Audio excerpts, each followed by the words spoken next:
one of the many things I love about Brad Holmes is his ability to attack real problems that the Lions have, and he does this, and he's done this ever since he got here, every offseason. So this last offseason, it was clear that the Lions didn't have a pass rush, nor did they have coverage. They were really good against run defense, which was awesome, and really is what kept the defense and the team, or the defense and the team as a whole, just like in the game, is because they could stop the run. And if you could pick one of the two to be good at, stop the run first, you take your chances against the pass. And the Lions were really bad at that. But Brad Holmes went out and signed probably the biggest free agent for the Lions that he could possibly have signed. And I'll get to a couple things and how we reversed this problem that the Lions had. The first one was DJ Reader. And DJ Reader is a guy that was signed with the Bengals in 2020. He got injured there. So did Joe Burrow. Or in 2021, he comes with Joe Burrow, and they just absolutely erupt, and they go all the way to the Super Bowl next year, AFC Championship game. Then he gets hurt again last year, and he just feels like this is another bounce back year for DJ Reader. So this allows the Lions to get interior pressure plus the outside pressure from Aiden Hutchinson. We know we're going to get that, but can you get that interior pressure from him? The next guy, Broderick Martin, is like, okay, remember, we took him in the 3rd round. Monster of a guy. He's reshaped his body.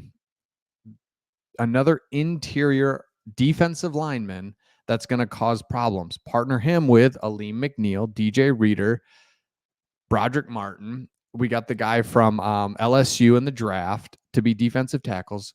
Now suddenly we have a 2 deep, really explosive defensive tackles that we have not had. So now we can stop the run, which we're just good at. I don't know. I can't explain that. I don't know why, because it's like we don't have that good last year. We didn't have that great of a defensive line, and the linebackers weren't like outstanding, but Jack Campbell and Zaloni are going to be even better.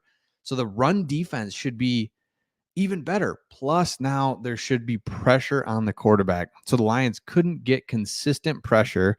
Combine that with, and it goes, hand in hand, guys are open. And it's like, oh my gosh. And we'll get to that in just a second. So let me start with Broderick Martin, then I'll go to DJ Reader. Broderick Martin said, it was a challenge last year. In my mind, I wanted to play, but I wasn't ready. That's how it goes. Sometimes you're just not ready to do what you want. Hopefully this year, God's got it in my plan to do that. And get there mentally. Like we said, his body's changing. Broderick Martin's going to be a huge key.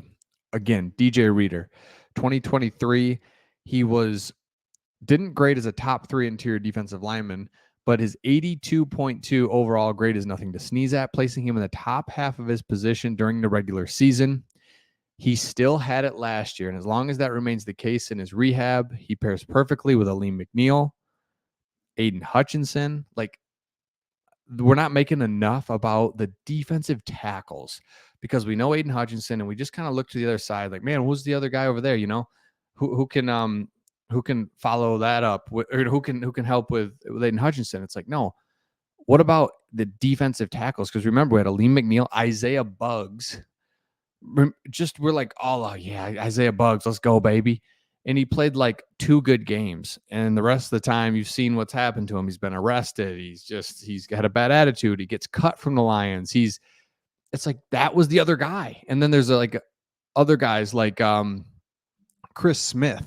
Chris Smith is another guy, rookie from Notre Dame, who can really play well. He's the guy that was in the thumbnail there. That there's guys going into their 2nd year, 3rd year, defensive tackle, those where we got to be really excited if we're Lions fans, because you can partner that with Brian Branch and the secondary that's totally going to be revamped as well. So again, Brad Holmes says we are going to be better with pass defense, and we keep looking at the secondary, but it's really the combination. It just is. It has to be the pass rush with this as well.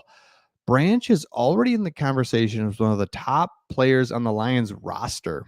I agree with that, and that's actually crazy considering Jahmyr Gibbs, Sam Laporta, Aiden Hutchinson, St. Brown. It's loaded. We have talent everywhere, and Branch is one of those guys that you just almost forget about.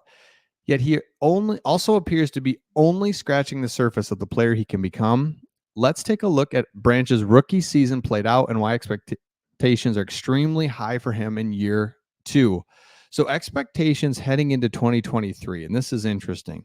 It was kind of like, I don't know, like we got CJ Gardner-Johnson, Kirby Joseph. Like, I don't know. He'll probably play a little bit. And like immediately the dude was unbelievable. And it's like, yep, he's gonna be in there. So his actual role starts right away. Remember that Kansas City game? Man, he was in there, gets the interception, of course, for the touchdown, but he's tackling well, he's smart, he's strong, he tackles so well. It's like, what the heck, man? This guy's so good. Okay. So his outlook for 2024. Lions coaches continue to draw parallels between Branch and Gardner-Johnson's skill set, mentality, and position flexibility, and appear to be pushing for the same development arc. Dan Campbell said about CJ Gardner-Johnson, man, he is a safety, a nickel. When we just let him play nickel, he just really exploded. Now you see here he is later in his career, and he can really do both. That's what Branch is going to do. So I say all that to say the Lions have Brian Branch that can play nickel. You've got 2 good safeties now, and Iffy Melifonwu now really come onto his own. You've got man cover lockdown corners that are going to play sticky coverage. It's like, man, we kind of got the whole thing. So this problem last year, when you're giving up, Lamb's going for how many yards? Puka Nacua, that stretch at the end was just like pretty hard to watch. But it's like, what is going on? Because the Lions' run defense was good.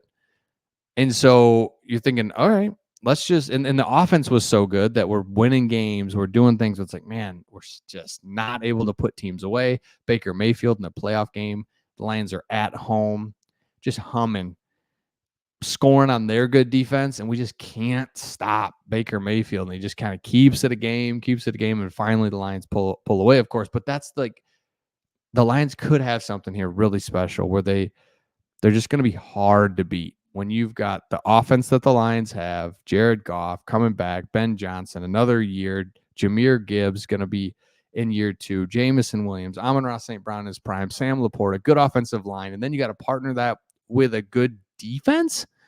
Oh my goodness. Like that was the only thing that held the Lions back last year. They weren't even held back. They went to the NFC Championship game. So if they can really get it going, man, it's going to be awesome. So let me know your thoughts in the comments on this one. Broderick Martin, DJ Reader, like the problem is just going to be reversed, and I love it.